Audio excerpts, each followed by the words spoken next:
Wali Kota Banjarmasin meninjau kondisi kapal patroli milik Badan Penanggulangan Bencana Daerah Banjarmasin yang terbengkalai di Sungai Martapura atau tepat di depan Balai Kota Banjarmasin kemarin Rabu 1 Oktober 2025.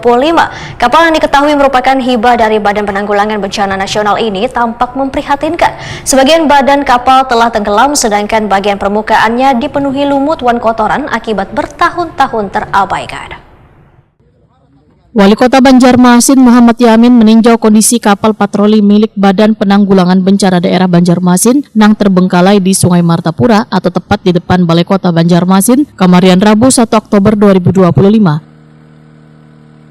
Kapal yang diketahui merupakan hibah dari Badan Penanggulangan Bencana Nasional ini tampak memprihatinkan. Sebagian badan kapal telah tenggelam sedangkan bagian permukaannya dipenuhi lumut wan kotoran akibat bertahun-tahun terabaikan, sehingga kondisinya benar-benar kada terawat hingga menyerupai bangkai kapal. Muhammad Yamin menyatakan habar yang diterimanya kapal patroli tersebut sudah kada difungsikan sejak lawas lantaran kerusakan mesin wan kebocoran pada badan kapal. Namun sekalipun dalam keadaan rusak, aset daerah semestinya tetap dijaga wan dirawat dengan baik. BPBD diminta untuk mengambil langkah menyelamatkan aset tersebut karena keberadaan kapal patroli sangat vital untuk menunjang tugas-tugas kebencanaan, terutama dalam mengevakuasi darurat banjir wan kecelakaan di perairan. Ada salah satu aset hibah dari pusat yang perlu kita benahi dan kita rawat. Ya ini kita akan lihat di mana kebocorannya masing-masing.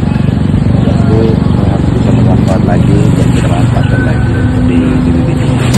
Nah ini satu aset yang terbengkalai. Harapan kita aset-aset yang lain-lain juga tidak hanya aset dari ini, tapi aset-aset tanah-tanah di Kota Banjarmasin juga harus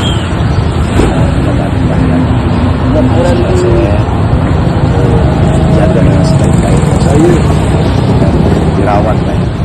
Jangan hanya dapat kita benahi pelan-pelan.